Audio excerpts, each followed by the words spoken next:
So I'd like to officially welcome you to our webinar, Get Your Foot in the Door, Reaching Out to Professionals.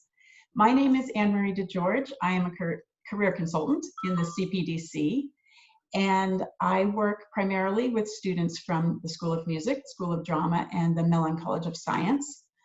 This is a webinar open to all students, primarily targeted for students who have just graduated, but really anybody who wants to learn a little bit more about how to go about landing an interview and talking to people in the field that you're interested in working in.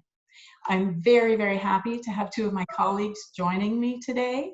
I'd like them to introduce themselves, Kate and Kristen. They have both had a vast experience as recruiters, and so I thought it would be great to hear their perspective from actual experiences of recruiting and the importance of reaching out to professionals in your job search. So Kate and Kristen, could you each introduce yourself, please?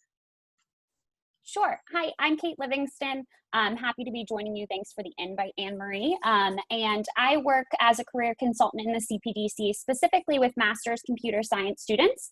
But as Anne-Marie said, I do have a background in recruiting, specifically university recruiting. So I've worked for two different companies, both in DC and in Pittsburgh, recruiting students as, an HR recruiter going to campus career fairs, etc. So happy to have some input for you all today. Thank you. And hi, everybody. I'm Kristen Stanton. I am also a career consultant in the CPDC, and I primarily advise Dietrich College students. Before starting at CMU, I have had around 15 years of experience in recruiting and talent acquisition, working both for larger companies in marketing and financial services, and also a smaller startup here in Pittsburgh. Okay, great. So this is going to be somewhat of an interactive presentation. I am going to draw upon the experiences of Kate and Kristen to give us some information, and I'm also going to be talking from the slides that you see on your screen. If you have questions that we are not addressing, do feel free to put them in the chat. We're going to try to monitor the chat as we go along and either get to the questions as they come up, or if not, then at the end, we'll try to address some of the questions that have come through. All right, so the first point that I want to make is that 75%, some people say 80, some people say 85% of people get jobs through networking.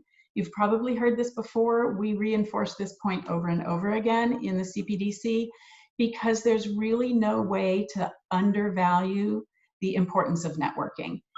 And I know a lot of people hear the word networking and they get maybe nervous or intimidated or uncomfortable. But we're going to talk about some strategies, some tips for making maybe making it easier for you. But the thing that I want to emphasize, and we will really keep talking about this for the next half an hour, 45 minutes, is how effective it is to network. Why does it work?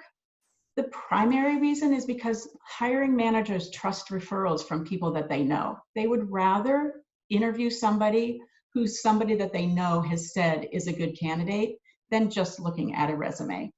There's also a large volume of resumes. For any job, there are going to be hundreds, maybe thousands of applicants. And it's easy for a resume to get lost in that pile. But if you've had somebody refer you, or if you've talked to somebody and you know more about that company, your resume might stand out more. Applicant tracking systems are something that a lot of companies use now. And if your resume, even if it's very well written and you have wonderful experience, if it doesn't have some of the keywords that they're looking for, or it doesn't have some of the qualifications that they say that they need, your resume might actually never get seen by a person. And there are sometimes jobs that don't get posted. I call them hidden opportunities, things that people know about that you might not be able to find by looking online. The only way you could find out about them is by talking to people. So for those reasons, and many others I'm sure, networking really helps. And that's why so many people get jobs really through networking. But people avoid it. It's uncomfortable. A lot of people, including myself, think that, you know, I don't want to reach out to a stranger. I'm not sure that they have the time. What if I don't have something to offer? Some people feel that it seems aggressive or opportunistic. A lot of people just don't know who to contact. So we're going to address some of those things in this presentation because there are ways that you can get past those obstacles and make it such that it can work for you as well. You know, I want to talk to Kristen and Kate for just a minute about our current reality. We all know we've been inside for several months. The economy is having a lot of cutbacks. And so I'd like to ask you as recruiters, what is your perspective on networking now in the time of this pandemic when a lot of companies are maybe not actively hiring as much as they were before? Is it a good time, not a good time to network with people? Yeah, I mean, I think that networking is always beneficial, but especially now. You know, with fewer open positions, it's going to be even more important to, you know, to know somebody inside a company or to have more of an edge. And I do think that people are also going to be more empathetic to the plight that students are going through right now. And so more possibly willing to help and respond to a message from someone that they've never met on LinkedIn. And maybe even people have a little bit more time now to be doing some networking or informational interviews. So I think it's generally that there's never been a better time to network. Yeah, I would agree. And I think recruiters are probably, even if their company isn't currently hiring, they may be on a hiring freeze or something like that. They're probably working to network and to start building pipelines of candidates so that when they do get to the place where they can rehire again, you know, they've already made those connections and built those relationships and have people that they're interested in hiring. So I definitely would take this time to use the opportunity to build those relationships and reach out to recruiters or just people at the companies in general. Okay, awesome. So that's a lot of encouragement to go ahead and use this time to try to build up those relationships. And for people who feel that networking is kind of a loaded word and you think, ugh, I cringe when I hear that word networking, I encourage you to think of it in a different way. What you're doing is you're talking to people who are willing to help you. And if somebody responds to your request, then they do so out of a place of wanting to help you. It's not a burden to them because a lot of people, they get something out of it themselves by providing information, by finding good candidates. A lot of people are really excited about finding a Carnegie Mellon grad who is skilled and a good worker, and so it helps them in return. You're connecting with people who have common interests, and a lot of them are nice and interesting people, and so it can actually be fun, even if it doesn't have an immediate payback.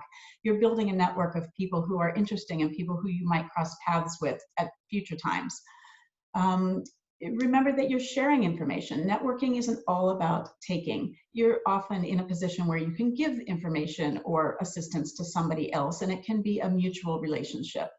So if you think about it in those terms, it might seem a little less intimidating. It doesn't have to be seen as something that is opportunistic, that you're just looking for something from someone. You're building relationships, and working is all about working with other people.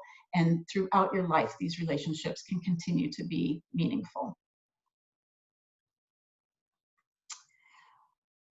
I'm going to talk about some specific ways that you can get your foot in the door, but I'd like to turn it back for a minute to our recruiters and ask, do you remember a specific time when a referral made a difference in hiring? Yeah, I mean, I recall many times. I think, like as you mentioned, Anne-Marie, there can be multiple and many applicants for even just one role. There could be over 100 applicants. And so in those applicant tracking systems, like you mentioned earlier, if I'm looking at, you know, all of the names of everybody who's filled out an online application for a role, a lot of times ways that recruiters kind of start, where do you start with 150 applicants and going through each of them, is at a referral. So in that applicant tracking system, it might have like a red star or a check mark next to an applicant who was referred by an inside employee at the company. And so those were oftentimes a place where I began. So I'm not saying necessarily that a referral automatically gets you the job, gets you the interview, etc., but it does kind of help to pull your name out of that larger bunch of applicants and have your stuff seen first oftentimes. Yeah, I mean, I totally agree. And I actually can't think of a time that it didn't make a difference. So quite literally every time an employee of the company referred somebody that they knew or that they talked to me as a recruiter, I would at least make the effort to speak to that person. So, yeah. All right, so that is super important to keep that in mind. Talking to people that you know is the #1 way to get your foot in the door. You can talk to friends, you can talk to classmates, you can talk to family, you can talk to friends of family. That's the easiest way to start, is the people that you already know who are in your circle. A lot of those people have jobs that are in a field that is similar to the field you want to be in. They might have, 2 steps removed, somebody who you can talk to, but just within the people that you know from CMU, from high school, from your hometown, from your family. You can also go to professional events. In Handshake, we are now doing a lot of virtual events with employers that are still enabling recent grads and students to network with executives of the company. There are professional associations you can join, and they also are often having now virtual events where you can meet people. Utilize LinkedIn. We're going to spend a couple of minutes in a little bit talking about LinkedIn. It's a great tool for business networking.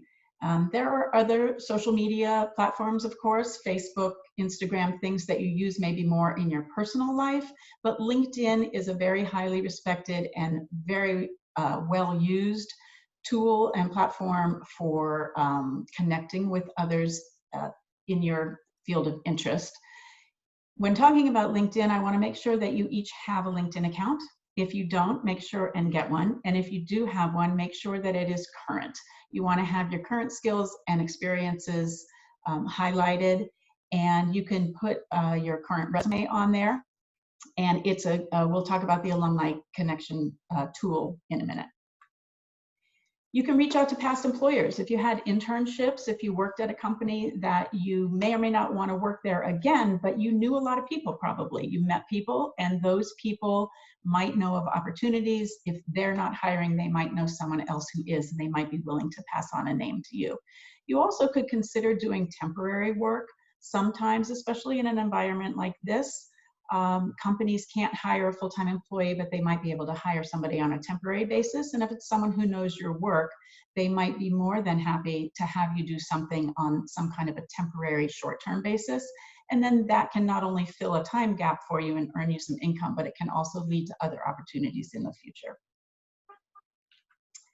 And then lastly, there is this idea of just sort of cold calling. That's what it used to be called when you would pick up the phone and call people. Not so many people do that anymore. More it's email.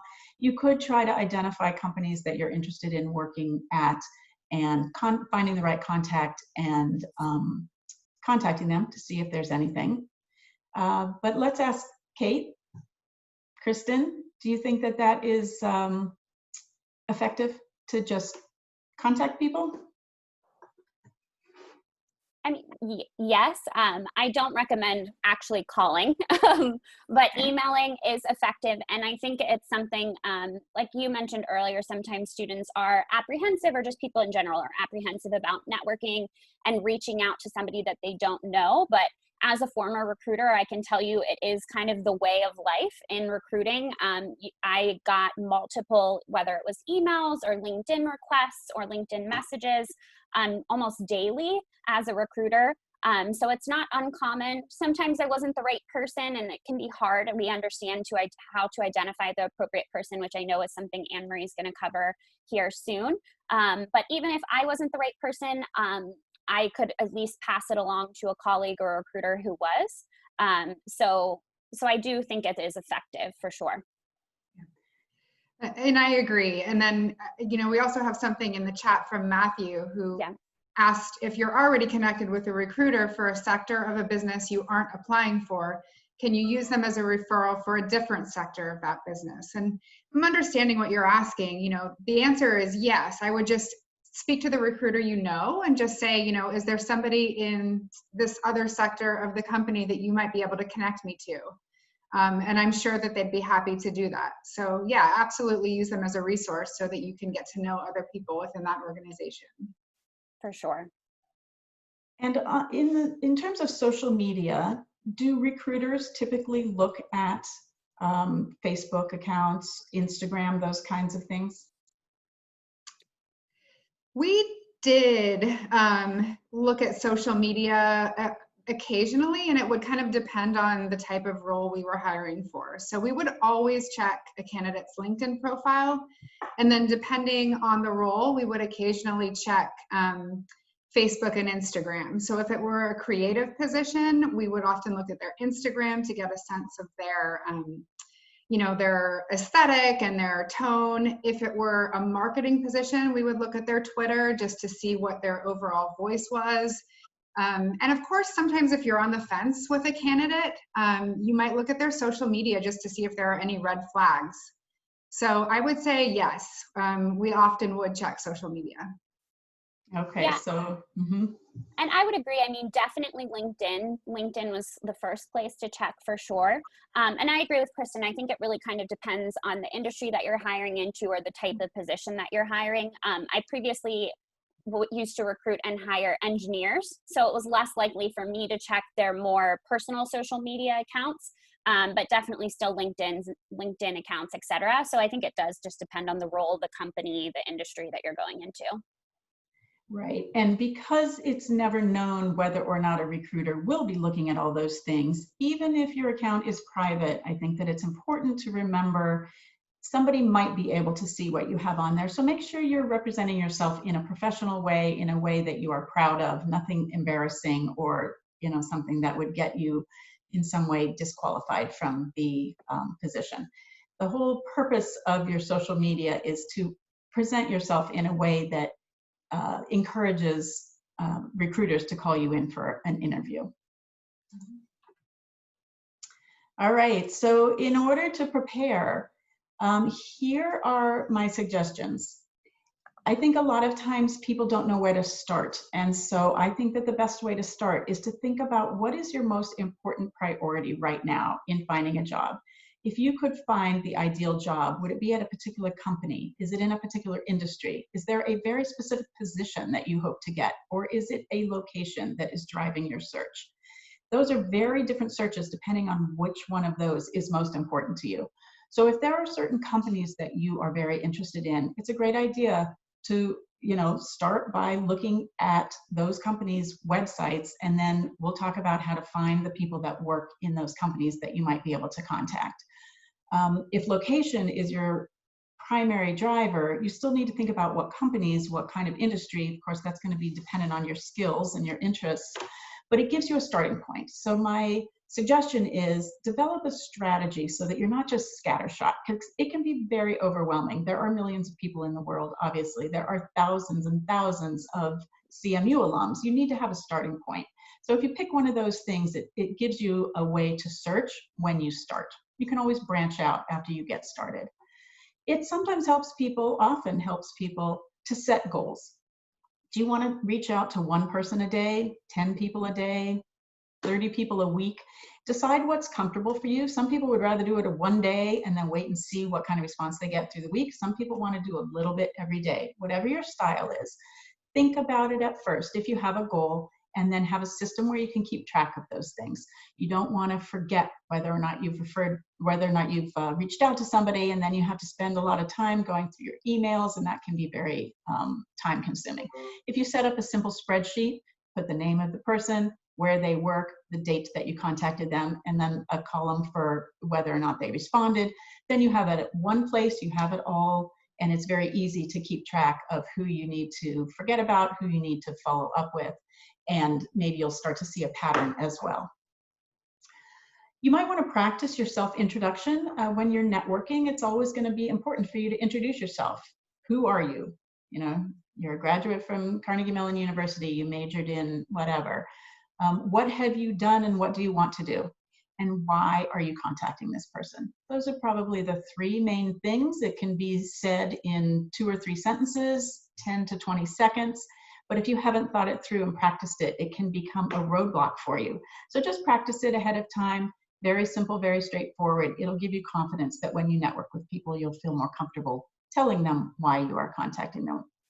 And then you want to decide before you contact them, what is it that you want to ask for? There are a variety of reasons to contact somebody. They differ widely, and if you aren't clear, it becomes another stumbling block for you. So clarify what you're going to ask, and it can vary from person to person depending on how well you know them, what their role is, and what you're hoping to talk to them about. So some ideas of what you could ask somebody. If you haven't met them before and you want to have something like an informational interview, you just want to have an introductory chat, you can ask them, can we have a brief chat about your career path? That often gives you a lot of ideas. How a person got to a certain place might give you some ideas of how you might do something similar, maybe things you hadn't thought of. Could you provide insight about working at Microsoft or Google, wherever they work? Do you have suggestions or advice for me about my job search? Okay, so these are sort of on the informational level. If you know somebody already, or if you have established a relationship with somebody that you didn't previously know, then you can start asking more specific things that they might be able to do something for you. Do you know of any opportunities they might be able to give you a lead? Would you be willing to pass my resume on to human resources? Could you share the name of someone else whom I could contact? Kate, what do you think is the benefit to a candidate of an informational interview? Yeah, I mean, I think it's really just the start of the building blocks of building a relationship with somebody at a company that you might be interested in. And you don't know where that could take you. It could take you more into, a referral or them connecting you to somebody on the team that you're interested in, et cetera. But it also can give you a lot of insight on the company's culture. You can ask them questions too. What was their hiring process like? How have they found success at this company? What's a typical trajectory of somebody who enters the company and how they grow within it? So it can be super informational for you as well as for them, learning about you and the potential that you could bring to the company. And it's never really too late to do that. It's not that it has to be, at the beginning of your job search. You can be doing informational interviews, for years to come. It's really a way of gathering information that you never know where that conversation and that relationship might lead. Yeah, and it's just continuing to build and expand your network too. Right. And Kristen, when do you think is the right point that you might ask a contact who you didn't know before if they could refer their resume on? I think if you've had a decent conversation with somebody, and you've established a genuine rapport with them, I don't think it hurts to ask if they might pass your resume along to HR. That's not really a huge ask. So I wouldn't lead with that. I would make sure you've established, again, some kind of rapport. But I think after the first, informational interview, if it goes well, it would be okay to do that. Okay, and when we talk about informational interviews, do either of you think that an email exchange is enough, or do you highly recommend a phone call? I mean, I think it depends on the person's preference that you're reaching out to or their availability that they have. I think it's nice to just schedule a 15 to 20 minute phone call if you can. I do feel like it's more effective and you're able to kind of, as Kristen said, build that rapport a bit more. But if they only have availability for you to just ask them a few questions and go back and forth on email, that's possible as well. And when we get to a point where we're all interacting again in person in real time, it's nice sometimes to go in to somebody's office and visit them there, or invite them for a cup of coffee at a nearby Starbucks, because if you can have a face-to-face, sometimes that's even better for building rapport. It takes more time. The person might not have that kind of time. But if they do, or if you know them, in a way that's appropriate, that's another way that you can talk to people. All right, we're going to pivot now to talk about resources. So again, keeping in mind your own personal circle of contacts is probably the first and easiest and best way. But when you've kind of exhausted that, or simultaneous to that, when you want to think about finding people who you don't personally know, the LinkedIn alumni tool is my #1 choice. It is easy to use. There are a lot of people on there who will be of interest to you. And professionals tend to interact with the LinkedIn alumni tool a lot, meaning if you ask for a connection, it goes right into their either LinkedIn account, or some people have it set so that it goes to their email. That's how I have it. So I get an email right away, and it's very easy for me to respond. So it's a super easy and user-friendly tool.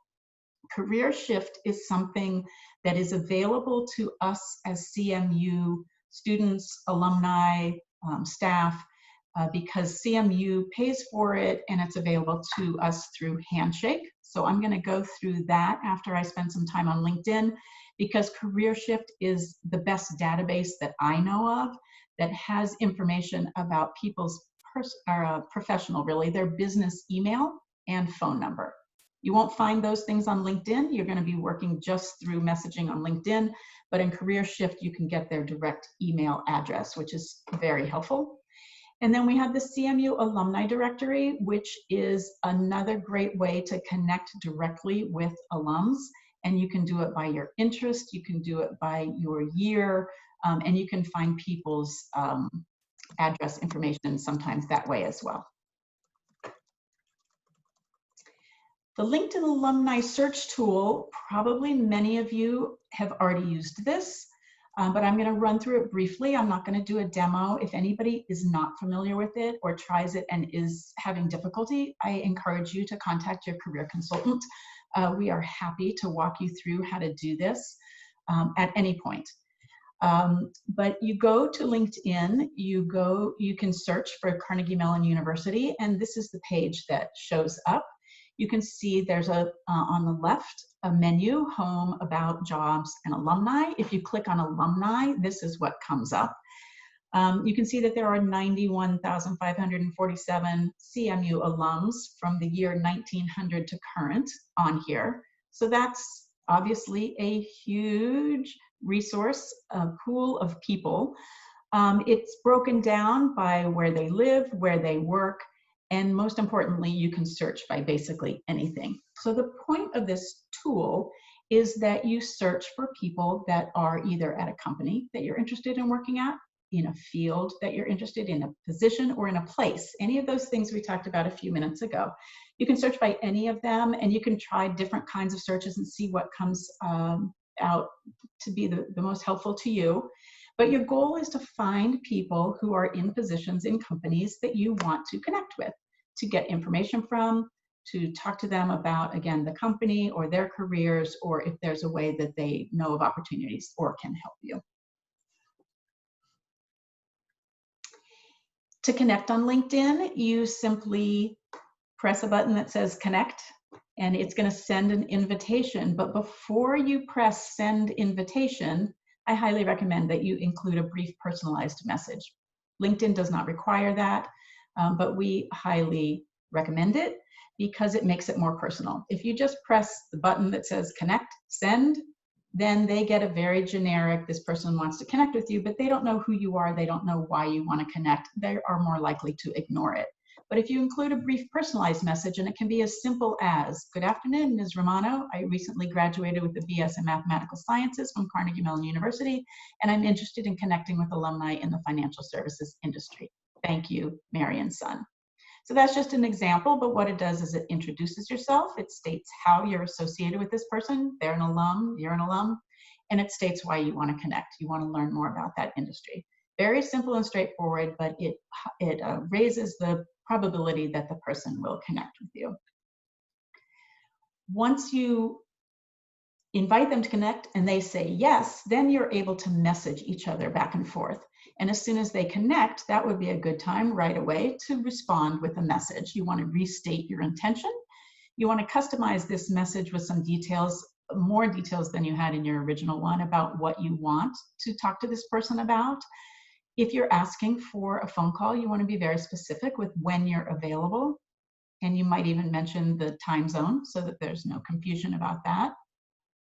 And then through this, if they respond, then you are beginning to develop a relationship. And especially if you have that phone call, then you can, really get into the questions you might have about open jobs, coming in for an interview, having them refer your resume, that kind of thing. If someone has accepted your connection and you send them a message and they don't respond, It's okay to follow up with a reminder. You know, not everybody is going to be willing or able to talk to you, and that's okay. You don't want to take that personally. As a matter of fact, I saw somewhere a statistic that maybe about 10% of the people that you reach out to will respond and be willing to talk to you. So that means for every 10 that you connect with, you might have an actual message exchange with one. And that's okay. Don't let that deter you. Don't take it personally. There's nothing lost by having connected. And by the way, you never know. Maybe that person was out of town and a month later they're going to get back to you. Sometimes things don't happen right away. They happen down the road. That's okay. Keep an open mind. Keep positive about the people who do respond to you. But if they don't, you can send a simple follow-up like this. I hope this message finds you well. I want to follow up on my previous request. As I mentioned, I'm a graduate of Carnegie Mellon University. I'm interested in learning more about your work at Morgan Stanley. Something very simple. It might prompt them to get back to you. If not, that's okay. You have dozens of others that you've already connected with, right? And you can move on to them. 1 or 2 or 3 will eventually get back to you, and you'll find it fruitful. It might take a lot of work, but it's worth the persistence. Kristen, can you tell us your opinion? How often is appropriate to follow up and how much becomes obnoxious? Yeah, so I would say don't follow up more than twice. I think, you know, like you said, it's always possible that somebody may have missed your first message, or they were out of town, and then when they returned, they got buried in other emails. So I think following up twice is okay, but I would wait at least a week or 2 in between those 2 follow-ups to give them some time, because everybody's really busy, especially recruiters. And so, you know, their timeline may not match up with yours. And anything more than that, I think, does tend to border on annoying. So I would say limit it to 2 times. And then if you don't hear anything, like you said, it's not a big deal. Don't take it personally. Just move on to your next contact.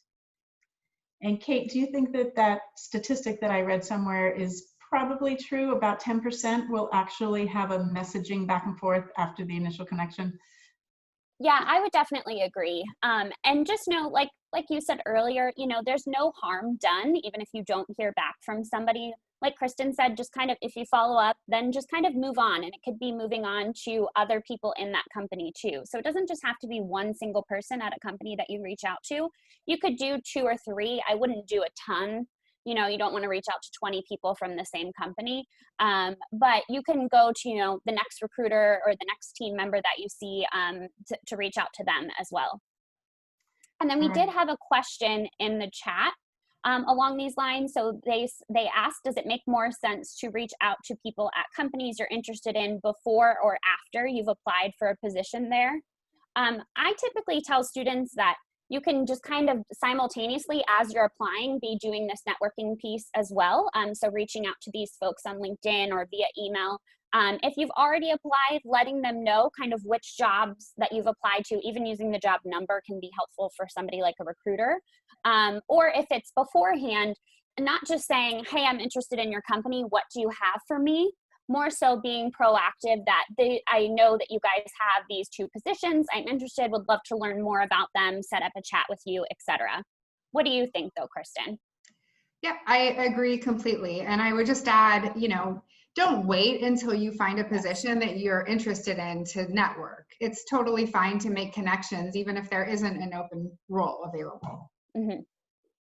Right, right. And also, I do think that that point about if you've applied for a job, continuing to network is great, because if you are interested in a position, rather than just sending your resume and letting it, you know, by chance see whether or not it's going to be seen, it's really meaningful to recruiters to know that you as an applicant are interested in their company in particular and in this position in particular. So the more ways that you can make it known that this is something that you really want, it's not just one of dozens that you pressed apply, you really want to work at this place, you make it personal, it makes a difference for recruiters. Okay, so when you have a conversation, somebody gets back to you and they say, yes, I'd be happy to give you 10 minutes of my time to talk about whatever you asked to talk about. How do you prepare for that? It's really important that you research before you talk to that person, because you don't want to waste their time or yours for that matter. You want to get the most out of that conversation you can. And the best thing that you can do is to make sure that you know about that company, you've looked at their website, you know something about the industry, and to the extent that you might be able to find something out about that person, certainly look at their LinkedIn profile if that's where you found them. See if there's any articles that are written about them. Just know who you're talking to, because if you come across as someone who doesn't know anything, then they feel like, they wonder how interested you really are. But do your research. It'll make you much more confident also when you talk to them. And then you want to ask open-ended questions that can't easily be answered by visiting their website. You already know what you've learned from the website. You want to ask them to enhance that information that you already have. So ask them about themselves. What skills do you think are important for whatever the job is to be successful at your firm? What do you think makes your company unique? What do you most enjoy about working at your organization? Those are just some suggestions, but the idea is think of some questions that elicit a response that will be more information than you already have and will lead to a meaningful conversation.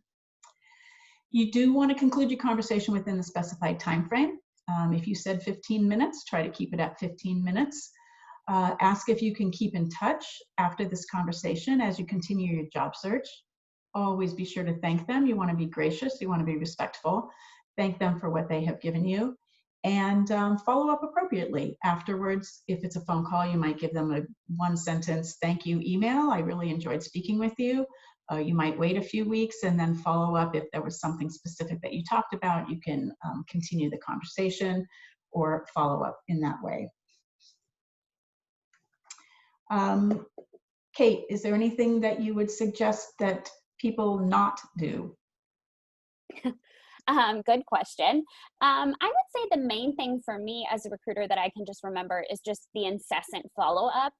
So I think, as Kristen said earlier, really keeping it to like 2 times max, and also giving some space and time in between each follow-up, as she mentioned, maybe a week or 2. But I do appreciate the follow-up though. There are times where recruiters are busy, speaking with a lot of different candidates, or hiring for a lot of different roles. So following up in a week is sometimes a really nice reminder for a recruiter of, that's right, I do want to pass the student's resume along, or I did want to follow up with a hiring manager and chat with them about this student, whatever it might be. Sometimes it is a really helpful reminder. But just doing it appropriately and not to the point where it does become more of an annoyance. And Kristen, I'm thinking about in trying to find people that you want to network with through LinkedIn. Do you think that recent grads have more success when they approach people their age, who graduated maybe within the last few years, or should they network to people who are maybe mid-career and in positions of hiring, or does it not really matter? Well, I think it depends on the person. I'm not sure if you can make a generalization that recent grads are more likely to respond. So I would just, cast a wide net and kind of think about your objective, because the objective in each of those conversations may be a little bit different. But, reaching out to people who are maybe only a year or 2 ahead of you, they remember what it was like to be in your shoes. And so you kind of have that going for you, and you can talk to them really specifically about what they do every day in their job, because, that's where you want to be. But it's also really advantageous if you can get a hiring manager or someone who's a little more senior and who has, who's able to make hiring decisions in the company connect with you. Then you're going to get a slightly different perspective and maybe some additional information that can give you an advantage in the application process.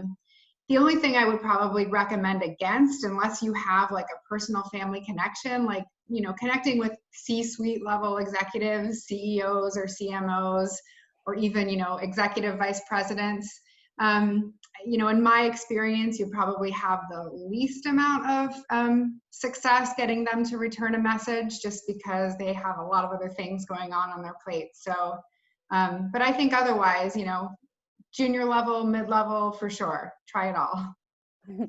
Great. And you know, it just makes me think that with all these different people that you might be trying to network with, this is a time to reinforce that idea of keeping track of it and staying organized. If you start sending out messages to a variety of people and you lose track of it, it can become very cumbersome if you don't remember who you've spoken to. So one more time, I'll just like to reinforce the idea of having a system to keep track of who you've contacted and who's gotten back to you and who you've had follow-up with. It will really make it'll just give you confidence. It'll make the whole process much more manageable. Mm-hmm. All right, I want to just touch on career shift. I know that when I meet with students one-on-one, a lot of students have never heard of this. And when I point it out to them, they find it very useful. So maybe those of you who are listening to this have already done this, and if so, this will just be a brief review. But if not, then I encourage you to go to Handshake. You click on Career Center, and there is a tab for resources. Click on that, and this is called Career Shift.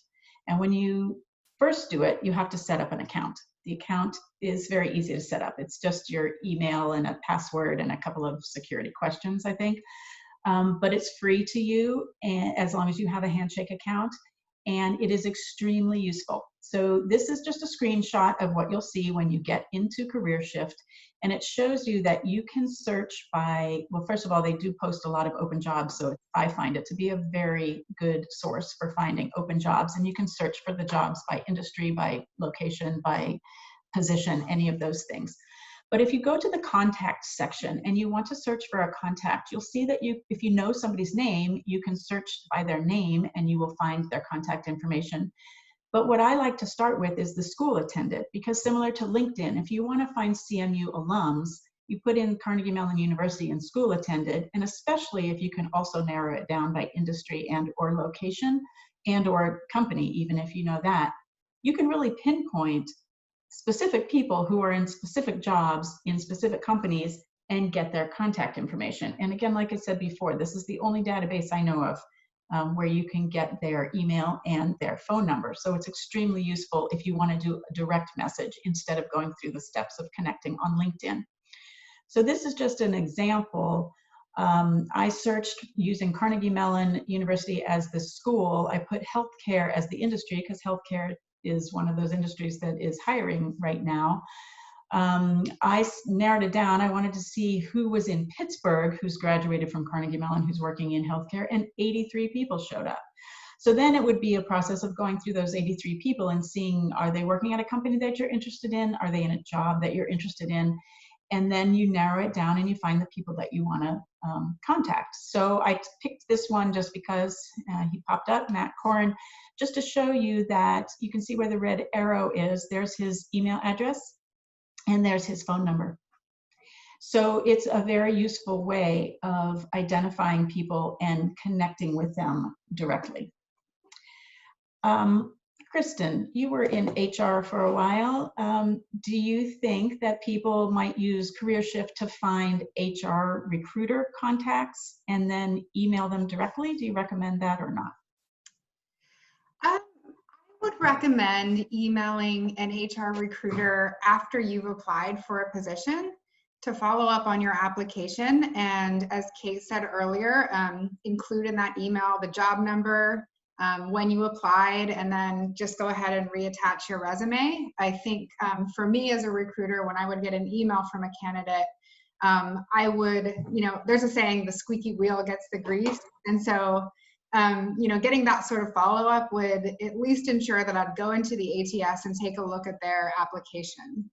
Maybe it wasn't a fit, maybe it was, but if they took the time to email me, I would take the time to go in and make sure that I saw their resume. So I do think that's a good idea. Again, just keeping in mind what we talked about earlier about, maintaining those boundaries and not really, flooding the recruiter with an email every other week, but just, one time. Right, it reinforces your genuine interest, right? Yep. All right, Yeah. Kate. I would agree. And Alexa just asked in the chat if there was any specific time frame for that email follow-up after you've applied. So if this was, like we were mentioning, to a recruiter, I would say, again, at least a week, maybe even 2 weeks. And it depends too on when you can usually see when the job has been posted. So if you apply the day or the day after the job has been posted, you might want to wait more like 2 weeks because they're probably allowing that to be open and going through resumes. But yeah, I would say anywhere from 1 to 2 weeks to do that follow-up. And how do you know which recruiter to contact? Because don't companies sometimes have multiple recruiters? And what if the name wasn't listed on the posting? Yeah, great question. So that can be really difficult. So I think it's okay if you're only finding, one recruiter's name, or you find 3 and you're not sure who to reach out to. You can acknowledge even in your follow-up message, my apologies if you aren't the correct recruiter or the correct person to contact about this. If not, could you share the name of who is, or pass my information along to that person? As I said, there are a lot of times as a recruiter, I got messages that weren't for me. Maybe it wasn't for a position I was directly hiring for, but I was at least always happy to forward that along to my colleague who it was managing that position. And so your information is still at least then eventually, hopefully, getting in the right hands. Okay, that's great to know. So doing your networking in conjunction with applying for actual jobs that are open can be extremely productive, right? So you can network when you don't know about openings, and you can apply for openings, but if you do them together, you're increasing the chances that you're going to be called in for an interview. And that's really what this is all about. Why are you networking right now when you're searching for jobs? Is you're trying to get in the door. That's why we call this get your foot in the door. You're trying to get inside that company for an interview. Because once you get the interview, none of this guarantees you're going to get the job, but you're trying to get that interview because that's when you are able to talk to the people who are hiring about your skills and your enthusiasm for their company and your knowledge and what you can offer. And once you get that interview, then it's a whole new challenge to get that job. But what you're trying to do by all of this networking is to let the people in the company know who you are, that you're interested in them, and hopefully increase your chances of being called in for an actual job opening. Is there anything else that either of you use Career Shift for besides searching for people's email and phones, or is that the main purpose for you? Yeah, I use the by position field a lot. So if you don't know the name of the recruiter, but you want to reach out to a recruiter, just typing in the company name and then adding, technology recruiter or university recruiter to that by position field will pull up a list of the recruiters for whatever title you are looking to connect with. Yeah, and I tell students too, sometimes it depends on how much information they've input into there. So they might only have their phone number and not their email, or just their names and their titles and no like direct contact information. Most do. But if for some reason they don't, at least you've gotten the correct name and maybe the correct title of somebody at that company, and then go jump over to LinkedIn and find them that way too. So it can just be helpful to identify the right person and then use it in many different ways. Okay, great. And so besides finding HR recruiters, you can also just find people who you want to ask for an informational interview or ask something about them or the position. So you can use this or LinkedIn or use them in conjunction. Okay, great. All right, then the last point, I just want to remind everybody that there is a CMU Alumni Office. This is the website. You can click on there if you haven't already, especially for those of you who have now graduated and are alums. There is a link right there to the alumni LinkedIn group, which is different than the search tool we were just talking about. It's a specific group. You can have conversations in that group with people or read what people are posting. There's a directory where you can find people's contact information. And there are communities that are people who are talking about specific topics that are of interest to that community that you can join. So I encourage you to look around that site and find something that might be useful to you. So between LinkedIn, Career Shift, and this alumni website, there's a lot of contact information and ways to find people who might be people that you want to talk to, people that you'd like to meet and make connections with. All right, so I'd like to end by just reminding everybody that the Career and Professional Development Center is open 12 months a year. We career consultants are available 12 months a year. generally Monday through Friday. Some of us answer emails and stuff on evenings and weekends, but we generally take appointments during the work week, including during the summer. We are available, and it's a free service to alumni as well as to students. So everyone is welcome to contact your career consultant if you have personal questions, or if you need any kind of support or assistance in your job search. I'd like to thank everybody. Thank you, Caitlin. Thank you, Kristen. So appreciate your insights and your input to this presentation. And I thank all of you who are here participating and listening. And I wish you great success in your job search. Was there anything else in the chat? I think that we have answered the questions that were there. If anybody else has any other questions, we'll stay on just for another minute or two. And if not, that's fine too. And again, just want to thank you for participating.